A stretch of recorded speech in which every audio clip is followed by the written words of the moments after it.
peppers was kind of how I got into gardening. Good luck. Doing this in the city, we have to adhere to all of the city's bylaws. So the reason we don't have one big building is because we couldn't get the permitting for it.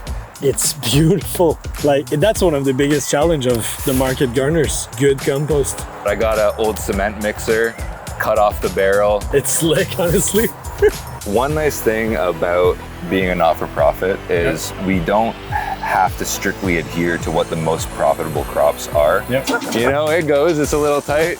The deer, since we don't have proper fencing, find something new to eat every year. The basil is awesome. That's a variety called Rutgers Obsession. Shintokiwa, it's a Japanese variety. A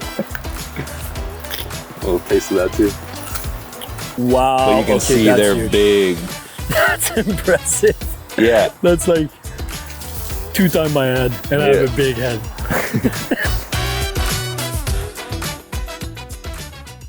How are you, Ben? Good, how are you? Thank you very much for hosting us. Yeah. And today we're at Urban Roots, London, Ontario. Yeah. So let's go. Let's do it. So where do we start? Because when we arrived last night, you made us like this amazing barbecue with produce from your farm. Yeah. And I don't know, we were like 2 kids like walking in the gardens. Yeah. We were like, it was like, oh, we're just gonna peek it.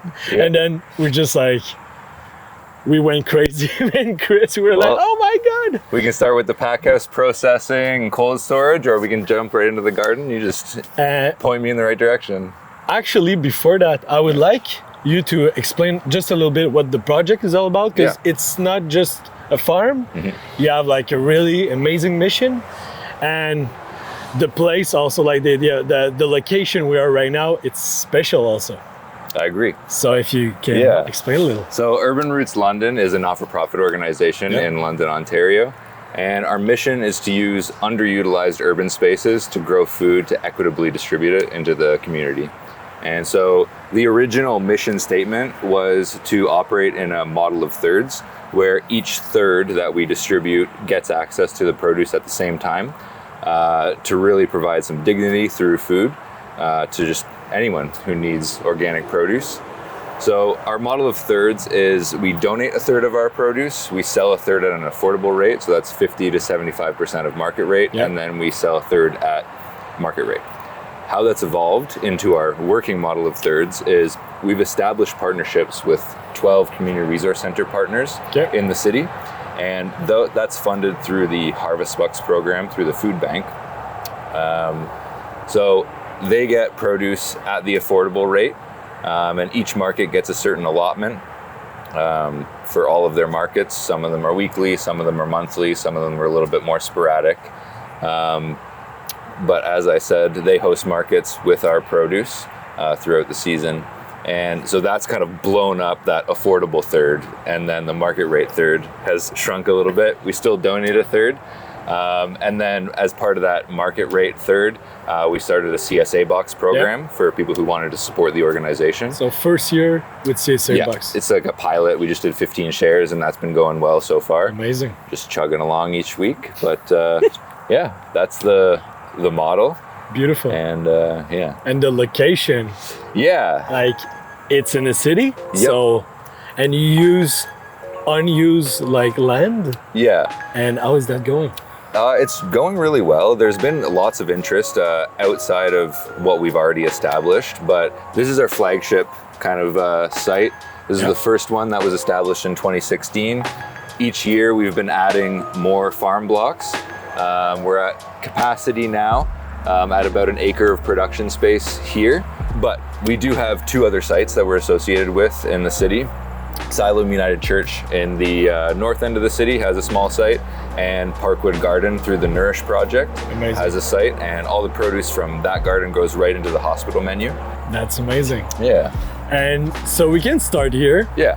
But you told us a story about this. It was really interesting, because you're right, it's not in the like right next to the gardens. Yeah.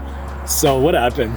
So the most efficient setup for a wash pack, cold storage would be kind of a more central location in the farm. We've got it all the way over to one side. we had some conflict with a neighbor or two. And so we wanted to draw all the activity, all of our processing, our market and everything over here.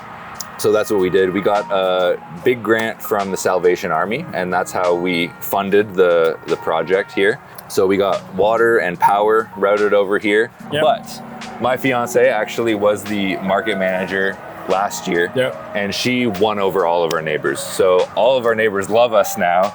So bringing it all over here, probably not the most necessary thing, but Yep. hey, we were already in construction when that kind of relationship was all mended. Yeah. But and honestly, it's a pleasure hanging out with them now, and they come to the market every week and buy our produce. They were our best customers actually over That's the winter. thing. It was, a lot of market it was really gardener. great. Can you show us around like how you think and you envision like this, your processes around these new add-ons? Yeah, so just to kind of touch on how we sell how we sell produce on the farm. Every Wednesday we have a market here Yep. from 4 to 8 p.m. That's all at the affordable rate, so that counts for that kind of third. Yeah. We have this little market stand that we fill up with produce each week, and Yep. folks come and pick up their CSA boxes and they can buy from us. Yep. But process-wise, so this is our pack house. And I actually learned a lot from the Market Gardener Institute with setting up the workflow. So I tried to make it all one line when we were arranging Yep. all of our tables and our sinks and things like that. You can see Chris is in here building orders and portioning tomatoes out for sale. So we make all of our orders over there, but our produce kind of comes in here. Yep. And then we've got our sinks that I outfitted with 1-inch pipe so we can fill sinks really fast. And Can we see it? yeah, go for it. Go hop on in. So that's the system you Yeah. implement? So And, we've got a frost-free spigot there. So once we get this heated, we have processing power kind of 12 months a year because we grow 12 months a year. Yep. We've got a nice little spray hose for mostly winter. When we're processing indoors, we can still spray off our roots. We've got a little spray rack here that is mostly used as a drying rack at this time, but it will be spray rack for roots when it's winter time. But yeah, our produce comes in here, and then we're able to build orders out on the tables here. It's also a multifunctional space. When we're not doing processing, we have some amendments and stuff like that. That's where we weigh out everything. Amazing. But we make sure to, sanitize everything in between uses. So the scales, amendments. I see the first aid kit. Yep. Got The a little books, library. of course, the little library. Yep. This where you plan your thing. Yeah. Sorry, Chris. It's all good. So this is where we, in the interim, track all of the weights that are coming out of the field. Yep. We have a spreadsheet that we do that with as well on a more permanent basis, but it's just easier coming in, weighing, you just jot it down on the board. I have a little harvest list that I usually put up on harvest days. And that's pretty much all that this board's used for. Yep. I also take a lot of inspiration from Ben Hartman and the Lean Farm. So we've got our kind of little 5S and our Kaizen flow chart there.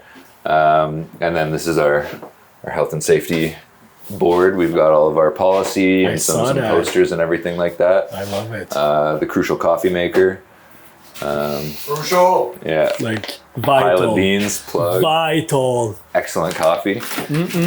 So once that's all processed and everything, Yep. we come through here straight into the cold room. So another thing that we learned from Market Gardener is the proper storage temperature for things like tomatoes.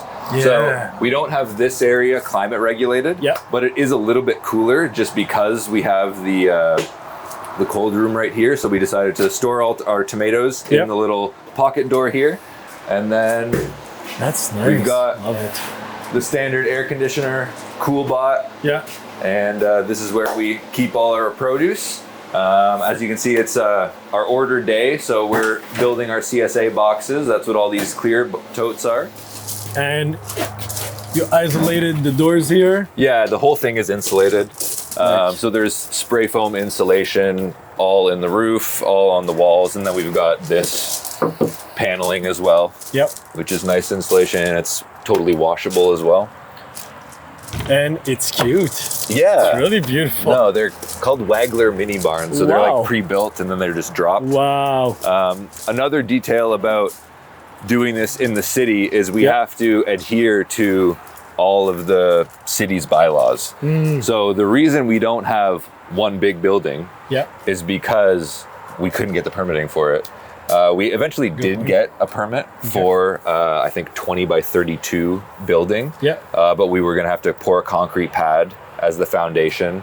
And by the time we got the permitting done, this was already in motion. Of course. So these are 10 by 16. They're 160 square foot, each of these. So you don't need a permit for those.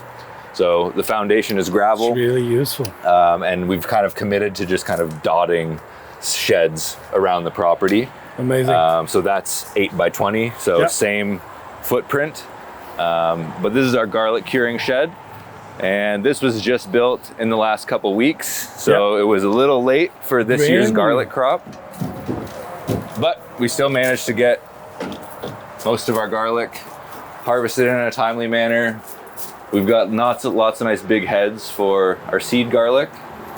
Still not quite enough, so we're gonna have to buy some amount of seed, but that's what this is being used for. And then in the off season, it'll be storage. And next year, this will be packed with garlic. But yeah, you can see that we got inspiration from like a horse stall. That's what the design is. And then we just envisioned these kind of windows for airflow.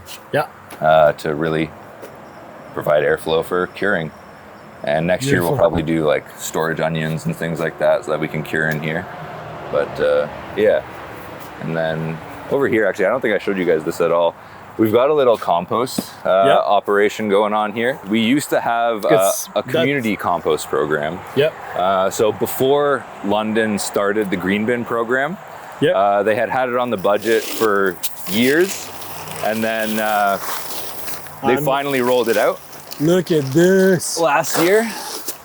So we decided to stop our community compost program. And it's beautiful. Like, that's one of the biggest challenge of the market gardeners. It's like good compost. And like, so when we had our community compost program, the throughput of the amount that was being dropped off by the community was simply too much for us to manage properly. Of course. So we have piles from when we were doing that. But they were never really ratioed properly, like carbon to nitrogen wise. They weren't turned properly. So I've been hesitant to use that on our fields. Of course. We're actually getting them pathogen tested now.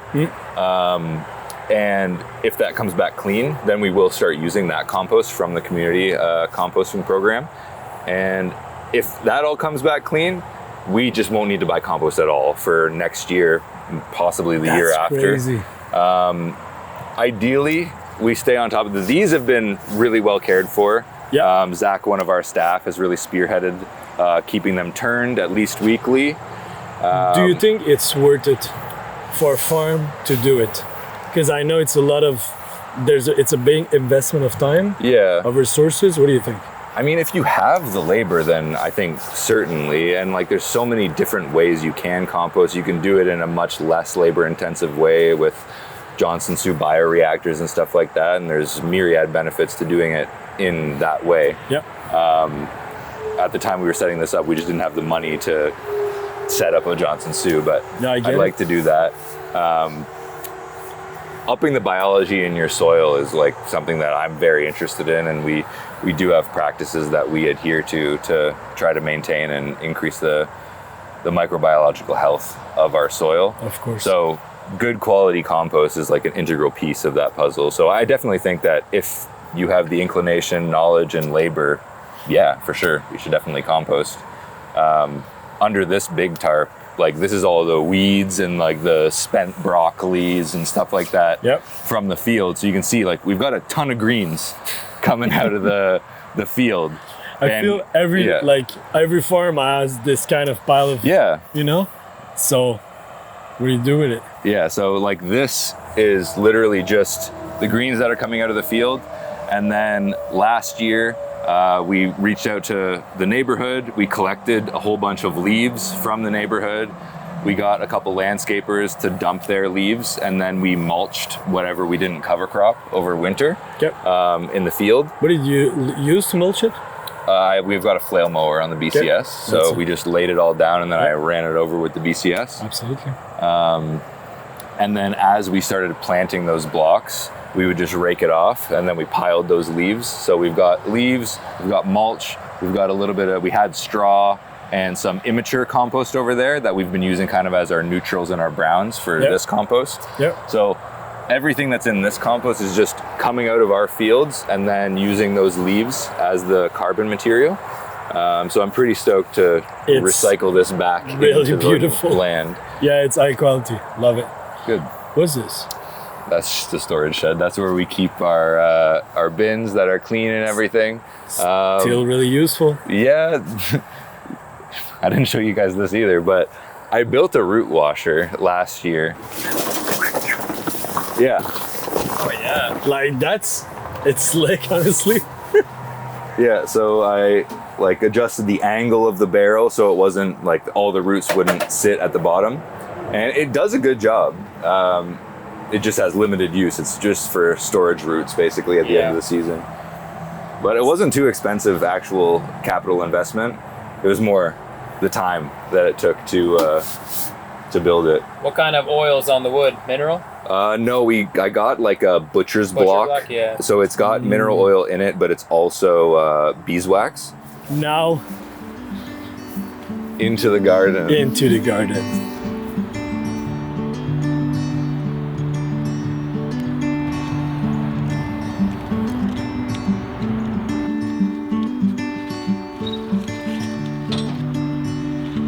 First thing we like see and jumped into my face when we come in is the cornfields. Yeah.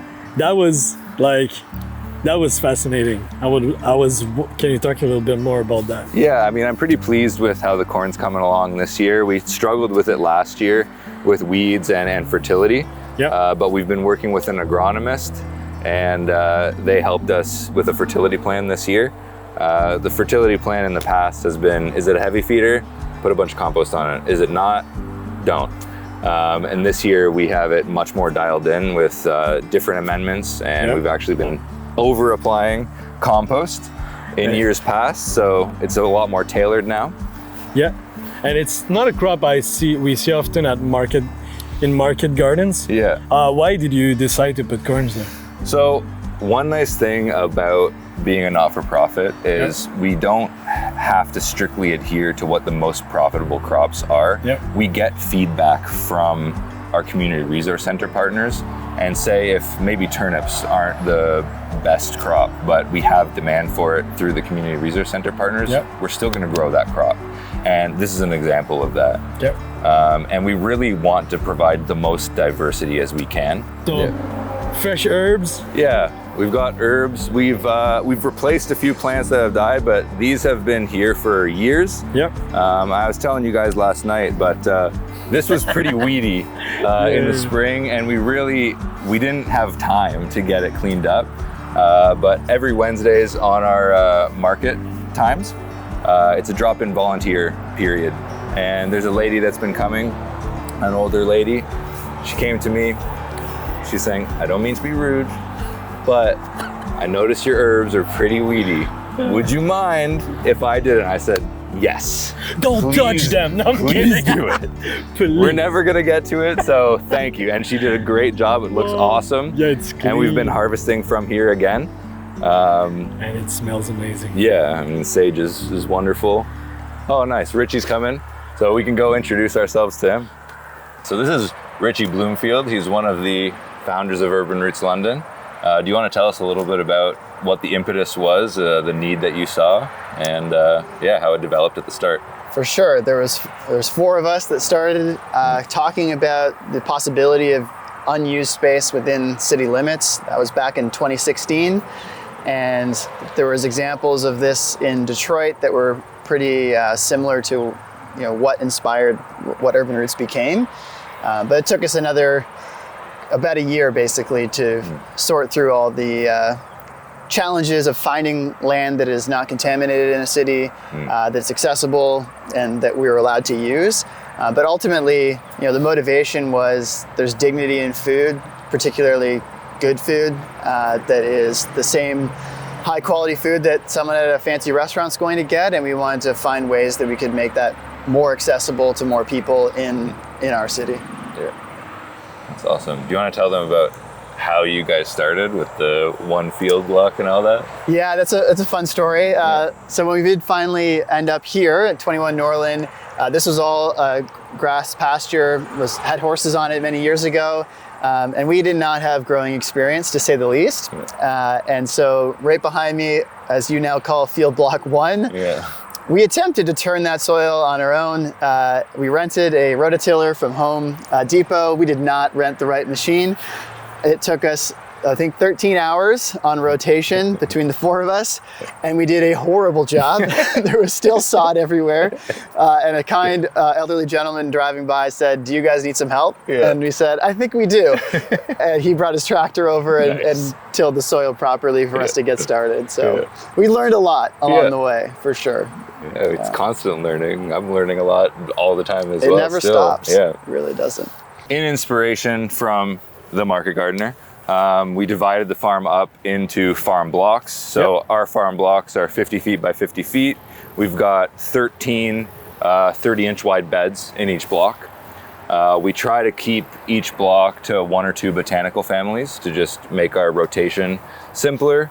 We try to alternate light feeding and heavy feeding crops. So in that rotation, the light feeders can rotate into a previously heavy fed block, and then they won't get amended with compost or anything. They'll just get the kind of like base amendments that we need for all of those crops. But again, Market Gardener, we're planting everything as intensely as we can, given the crop. And we've amended the specs to actually more closely follow the Market Gardener Institute specs. And that's honestly been really helpful. We already were doing most of the stuff that's in the Market Gardener book, but things like radishes, for example, we used to do 4 rows on a bed, and Jam says 10. We did 10, and it works. So we 2.5x'd our production from our radish beds. That's crazy. We used to do 4 rows carrots. Now we do 6. So those actually, the yield don't tell all the secrets. I'm kidding. But yeah, those like increases in intensity while still getting a quality crop has really like bumped our crops up. For reference, like last 2 years, we've managed to grow 20,000 pounds on this acre. And compared to this date last year, we're 2,600 pounds up. So we're on course to just like crush 20,000 pounds. Wow. And coincidence, I just signed up for Market Gardener Institute this year, so you be the judge. All right. Can we see this patch? Sure. Because one thing I really liked, like yesterday, like at some point it was like, "Do you want to see the hot peppers?" And I was like, "Yes." Yeah. And then you just like taste this one, and it was really good. Yeah. And we tried it. Yeah. And I cried. Yeah. True. I did really cry. Yeah.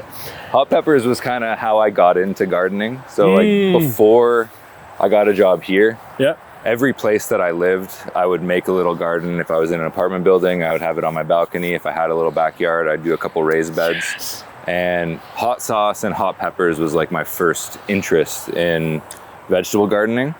So I've grown, I don't know, probably 30 or 40 different varieties in my gardening experience. And I've kind of narrowed down some of my favorites as far as flavor goes. I don't really care that much about the spiciest pepper, but that's the thing. There's a few that really taste great, and we were trying them last night. You want to try one? Yeah, I was gonna say we could do a demo. And the rest of the interview, I'm like, cool. Yeah, but honestly, if let's pick. you like hot sauce, like just try gardening hot pepper is just the most like amazing thing because it just tastes so different. Yeah. And the amount of possibilities is just, it's scary. Yeah. So that guy's an Agi Rico. I'll go get an Agi Cherapita. Do we want to get crew involved in this or what? So these are called Agi Cherapitas. They're supposed to be the most expensive by weight pepper in the world, but they are delicious. They're pretty hot, but not crazy. They're just amazing. And we're gonna Well, munch they're them. hot. But the pretty taste, hot, yeah, yeah. they're hot. But The flavor is there too. Yes. Oh, yeah. It's like the pain's worth it. So small. I'm not. On this like, one. You have That's to it. be really concerned. Yes, yes, you should be. No, It has, like, I took a Oh, half Viva. bite last night. a half bite of Good this. enough. Are you gonna do it first? well, Watch Ben. pepper cheers. Pepper cheers. Oh, nice. Good luck. Down the hatch.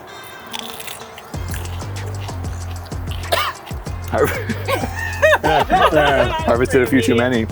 Oh yeah, it's spicy. Let's sink. You're good. guys are mean. Yeah, it's hardcore. The sunglasses are hiding my tears. Tomatoes are amazing. It's another example of amending the specs to match Market Gardener Institute. Yep. We used to do double rows on a bed, same spacing. So we grew half as many plants per bed this year with the Market Gardener Institute spacing, but the quality of the plants is better. Airflow is definitely better. We're seeing less disease in the field. We haven't set up our caterpillar tunnels over here just because of sheer labor. Yep. But again, like we haven't really had too many problems. We got the shots of the deer, and the deer, since we don't have proper fencing, find something new to eat every year. Yeah. Last year was our field tomatoes. No. They decimated our field tomatoes. Oh my god. So we barely got a field tomato crop at all. This year they found our summer squash. So we still got a crop out of it, but not as good as in years past. The deer tax. Yeah. We bought fencing. We're putting it up next month. So shouldn't have to pay for that. This is where we do our garlic. Yep. And just by coincidence, Yep. we started doing our storage carrots after our garlic. And then I read about it in the Winter Market Gardener. And that's what JM does too. So that was a fun little thing to figure out. Winter squash. And it's kind of like, it's a bit early this year actually. There's lots of nice acorns along the edge here. Yeah, right there. Yeah, we grow butternuts and spaghetti squashes, and a big one called North Georgia Candy Roasters, Okay. which we can look at in a little bit. They're on the other side of the Yes. block. But there's like a big guy It's over huge. there. Yeah, I want to see it. yeah. I mean, we can go see it now if Yes. you want. Yeah, just go on the path. So these are the candy roasters. So they're not ripe yet. So they'll ripen to a nice orange color. Yeah. Wow. But you can okay, see that's they're huge. big. That's impressive. Yeah. That's like 2 times my head, and I have Yeah. a big head. So I didn't know about those. And we had a lady come volunteer with us last year in the fall. She was a med student, and she had another friend who is also a market gardener up in the Caledon area. And she was saying that that's one of her favorite squashes. Wow. So she brought me one Okay. last fall, and it was delicious and huge. So we grew them this year. Wow. I'm curious. Yeah. You'll have to make a trip back. Yeah. Yeah. Asparagus. Yeah. Beautiful. Like That's, you've planted them in like. so this is its 3rd year. We did a little harvest in the spring for the first time. Okay. And from what I understand, every year after now, we can extend our harvest window until we're harvesting from when it starts in April to I think the 1st of July. We've seen a lot of greenhouses, Yeah. and this is like beautiful. Well, the crew has spent a ton of time in here doing the work, pruning everything to double liters. We've got the tomahawks, so in theory, we can do the lower and lean system, but without heat, we only get these in at the start of May. Okay. Once we get it heated, we'll be planting in March, and then they'll have time and optimal conditions Yep. to grow way taller, but basically with the timing of the planting and the conditions, by the time the tomato stems are reaching the wire, it's basically time to top the plants anyway. So that's how it's worked out last year and this year. And those are the only years so far that we've had the tunnels. We've got the automated ridge vent. Sides are still manual. But yeah, these were all funded through the Ontario Trillium Fund grant. So we got that grant, got a contractor to build these. So they're wonderful to use. I love these structures. And was there a reason why you choose not to put them on the raised bed? So we have really sandy soil here. And so I didn't feel that we need more drainage. All of our field blocks are slightly elevated towards the south-facing sun. So warming up in the spring, not really a huge issue. So I wasn't too worried about getting the the beds warmed up in the spring. And like I was saying with the asparagus, we don't have a ton of labor in April and everything, so getting a ton into the field early is not a huge priority. Like we do early brassicas and things like that in April in the field, but we grow in these structures, and the hoop house is 12 months a year, so we have our work cut out for us in the spring here, just getting everything turned over as well. So yeah, amazing, man. Haven't had to do raised beds. And actually, we haven't done the white plastic to reflect the light in here either. I want to go more in the direction of intercropping in the beds early on, getting some beets, maybe getting some turnips and things like that as the tomatoes are growing, and then potentially transplanting some flowers for as they grow up to just attract more pollinators in here. We've had no issues with like tomato hornworms and stuff, but I love the idea of like planting sweet alyssum in there, attracting your braconid wasps, like just in case we get some caterpillars going on in there. But yeah, I think it's better for soil biology that way too, getting more diversity in here. Absolutely. It's beautiful. Yeah. And do you what do you think about automation with the roll-ups and irrigation and everything? I'd love to do more. Managing these structures, like part of the conceptual appeal is the control you have on the climate. It's so neat.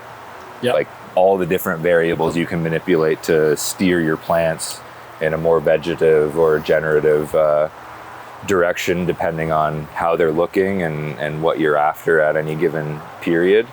And we have a rotational schedule now for closing these at night when they need to. But in the shoulder seasons, like it's me and one of the other 2 people that are working here at a time, and it gets to be a lot. So if we had automated roll-ups, that would be pretty key. We've got cucumbers and eggplants in here. This variety here, Shintokiwa, it's a Japanese variety. I got it because it's resistant to bacterial wilt. And that's pretty much, we've only grown here for a season. What's their name? Shintokiwa. So they grow whatever this is like a foot long. They're huge. But they're nice looking what about cucumbers. The taste? I like them. It's good. You want to take a bite? Yeah, a little taste of that too. That's pretty nice cucumber. Like it?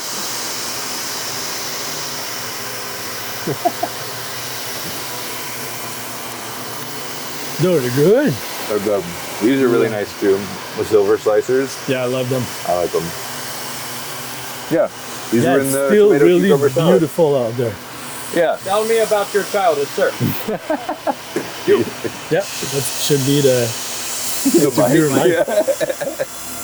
basil is awesome. Yeah, that's what I saw. That's another thing that we amended the specs and the harvesting method and the storage method to Market Gardener Institute specs, and it looks awesome. And do you have like a sweet Thai basil at the back? Yeah, that's it, eh? Yeah, and then that's a variety called Rutgers Obsession.